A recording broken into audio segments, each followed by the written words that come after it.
Welcome to my channel coding भैया। मैं हूं आपका कोडिंग भैया और मैं चला रहा हूं C++ series.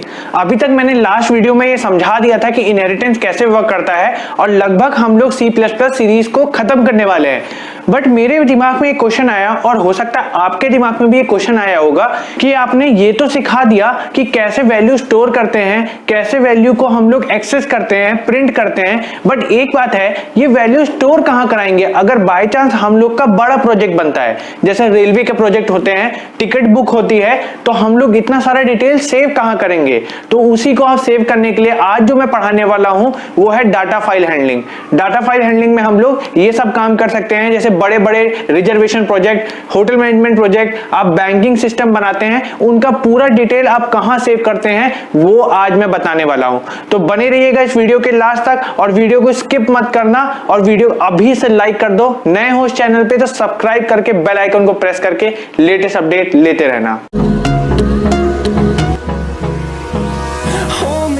Till I get up, time is barely on our side. मैं बता रहा था कि ये डाटा फाइल हैंडलिंग होता क्या है, मगर सबसे पहले तो ये समझो कि डाटा फाइल हैंडलिंग का मतलब क्या हो रहा है। डाटा मतलब जो आप वैल्यू इनपुट करा रहे हैं, फाइल मतलब जिस फाइल में कराएंगे, और हैंडलिंग मतलब इसको हैंडल करना है। तो डाटा को जो हैंडल करे फाइल, उसी को हम लोग डाटा फाइल हैंडलिंग कहते हैं। अब कैसे ये यूज करेंगे, कैसे हमको इसके अंदर सारा डिटेल इंसर्ट कराना है या फिर पुराने डिटेल हम लोग को सिर्फ रिसीव करना है, वो बताऊंगा मैं। तो हम लोग इन्हें करते हैं आपके, अगर दो मेथड आप समझिए कि कैसे किया जाएगा। तो देखिए, एक तो होगा राइट, जिसमें आप वैल्यू अंदर लिखेंगे, और एक होगा रीड फंक्शन, जिससे आपको वैल्यू निकालनी होगी। अगर पुराना किसी का डिटेल सेव है तो उसको हम वापस कैसे निकालेंगे। तो दो फंक्शन होंगे यहाँ पर, रीड और राइट। उनको कैसे यूज करना है वो बताता हूं। तो यहां पर होती है हमारी streams, if stream, of stream या फिर एफ स्ट्रीम। क्या वर्क होता है, जब भी आपको वैल्यू रिट्रीव करनी है, मतलब कि रिसीव करनी है पुरानी फाइल से, तो या फिर रीड करनी है, तो हम इफ स्ट्रीम यूज करते हैं। जब भी आपको वैल्यू के अंदर लिखना है, राइट फंक्शन यूज करने होंगे, तो ऑफ स्ट्रीम यूज करेंगे। और जब भी हमको दोनों फंक्शन करने होंगे, या फिर कभी कभी हमको ये कंफर्म नहीं होता कि किस डाटा के हिसाब से कौन से फाइल खोलनी होगी किस स्ट्रीम में, तो हम लोग एफ स्ट्रीम कर लेते हैं, जिसमें दोनों फंक्शन अवेलेबल होता है, रीड और राइट का। ये स्ट्रीम से हम लोग फाइल का एक ऑब्जेक्ट बनाते हैं, और जैसे ही हम स्ट्रीम यूज करके फाइल का एक ऑब्जेक्ट बनाएंगे, हमें एक जगह मेमोरी में मिल जाती है जहां पर हमारी फाइल बन जाती है, और उसी फाइल पे हम लोग काम करते रहते हैं। अब यहां पर यह समझना होगा कि ये स्ट्रीम यूज कैसे करना है। तो मतलब कि हमें फाइल ओपन करने के कितने मेथड होने चाहिए।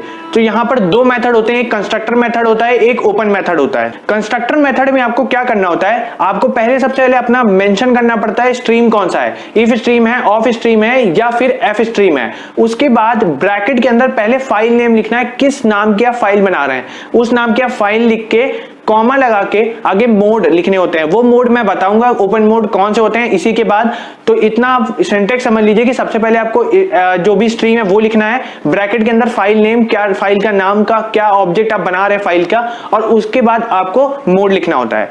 यही अगर आप ओपन मेथड में आते हैं, ओपन मेथड आपको ये करना होगा कि आप सबसे पहले इफ स्ट्रीम, ऑफ स्ट्रीम या फिर एफ स्ट्रीम जो भी आप मेंशन कर रहे हैं उसके लिख के उसके आगे फाइल का नाम लिख दीजिए। उस फाइल को लिखने के बाद आपका वो फाइल नेम ऑब्जेक्ट क्रिएट हो जाएगा। उसके बाद आप लिखेंगे फाइल नेम जो भी है, एफ लिखा, फाइल लिखा, जो भी लिखा, वो फाइल नेम लिखने के बाद dot open, file name dot open, bracket के अंदर सेम वैसे ही जो आपको मोड में फाइल खोलनी है और किस नाम की खोलनी है। सिंटेक्स मैंने दिया हुआ है, देख सकेंगे आप लोग। अब जब ये फाइल का काम खत्म हो जाएगा तो एफ डॉट क्लोज और ब्रैकेट लिख देंगे। ये हो जाते हैं हमारे मेथड कि कैसे हमको फाइल ओपन करने हैं। अब मैं आपको बता देता हूं किन किन मोड में फाइल ओपन होती है, और वो बहुत ही ज्यादा इंपॉर्टेंट है आपके लिए। तो यहाँ पर जो फाइल को ओपन करने के मोड होते हैं वो किस काम आते हैं। अगर आप नई फाइल खोल रहे हैं तो अलग मोड यूज होगा, रीड के लिए यूज कर रहे हैं तो अलग मोड, राइट के लिए अलग मोड, पुरानी फाइल को खोल रहे हैं और वही डाटा हमको चाहिए, डिलीट नहीं होना चाहिए, उसके लिए अलग मोड है, और अगर पुरानी फाइल को ब्लैंक खोल रहे हैं उसके लिए अलग मोड है। तो अगर आपने मोड गलती कर दी तो आपका डाटा लॉस हो सकता है, इसलिए ये ध्यान से सुन लीजिए कि कैसे मोड काम करते हैं। यहां पर 6 टाइप के हमारे मोड होते हैं। वो 6 टाइप के मोड कौन कौन से हैं। सबसे पहले iOS इन हमारा इनपुट के लिए होता है। यहां पर ध्यान दीजिएगा, इनपुट मतलब डाटा इनपुट के लिए नहीं है, हमको वहां से वैल्यू निकालनी होती है। जब भी आपको रीड फंक्शन यूज करना होगा तो iOS इन यूज करेंगे। और ये वैल्यू वहां से आपको रिसीव कराता है, आपको वैल्यू शो होगी स्क्रीन पे, ना आप वहां से निकाल सकते हैं, वैल्यू को राइट नहीं कर सकते। इसलिए इनपुट का यहाँ पर वो मतलब नहीं समझिएगा, ये गलती हो जाती है। और सेट में इसी के जो दूसरा पार्ट है आईओएस आउट, आईओएस आउट जो है वो राइट फंक्शन के लिए यूज होता है। यहाँ पर उल्टा मीनिंग है इनपुट आउटपुट का, वो ध्यान रखिएगा। आईओएस आउट जो यूज होगा वो वैल्यू को रिटर्न करने के लिए, मतलब अंदर फाइल स्टोर करने के लिए फाइल में आपको यूज किया जाता है। उसके बाद आता है आईओएस बाइनरी। अगर बाइनरी फाइल आपको बनानी है या टेक्स्ट फाइल बनानी होती है तो .txt लिखते हैं, अगर बाइनरी लिखते हैं तो .bat लिखते हैं, और आईओएस बाइनरी में हम लोग इसको खोलते हैं। आईओएस बाइनरी का मतलब ये कि जो फाइल आपकी बनेंगी उसको अगर आप खोल के देखेंगे तो बाइनरी लैंग्वेज लिखी होगी, और अगर टेक्स्ट में होगी तो टेक्स्ट खुली होगी। तो ये नॉर्मल सा मेथड है। उसके बाद आता है आईओएस 8। iOS 8 बहुत ही ज्यादा इंपॉर्टेंट मोड होता है, क्योंकि अगर आपकी पहले से कोई फाइल बनी हुई है, अगर वो फाइल बनी हुई है और आपने अगर iOS आउट में उसको राइट करने के लिए खोल दिया तो वो फाइल की पूरा डाटा डिलीट हो जाएगा।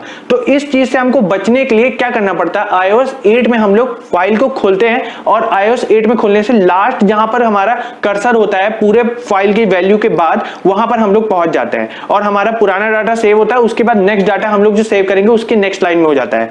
बट यहीं पर जो iOS append है उसका भी काम सेम है कि वो भी ऐसी फाइल खोलता है जिसमें पुराना डाटा डिलीट नहीं होता है और जो नेक्स्ट लाइन से आपका डाटा दोबारा सेव होने लगता है। तो फर्क क्या है iOS append और iOS 8 में? जो iOS app है और iOS ATE है, इनमें फर्क क्या है?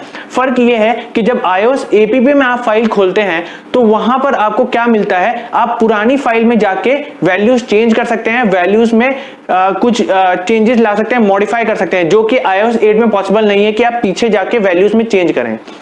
लास्ट आता है हमारा iOS ट्रंक।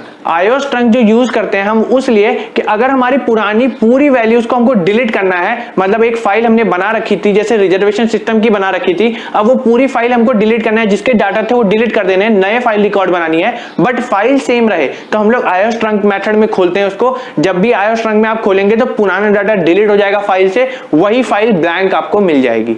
अब यहां पर एक चीज और ध्यान दीजिए कि डिफॉल्ट जब हम लोग इफ स्ट्रीम, ऑफ स्ट्रीम और एफ स्ट्रीम यूज कर रहे थे तो कुछ डिफॉल्ट iOS मोड हमको मिलते हैं। वो क्या है, अगर इफ स्ट्रीम हम लोग रीड के लिए यूज कर रहे थे तो iOS इन डिफॉल्ट होता है, आप यूज करें ना करें, अगर आपने इफ स्ट्रीम में फाइल खोली है तो वो iOS इन में ही खुलेगी बाय डिफॉल्ट।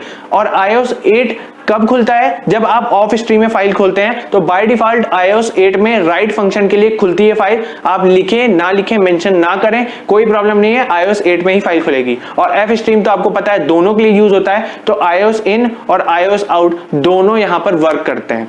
ये तो मैंने आपको पूरा समझा दिया कि कैसे हमको फाइल्स को खोलनी होती है अलग अलग मोड में, अलग अलग मेथड से।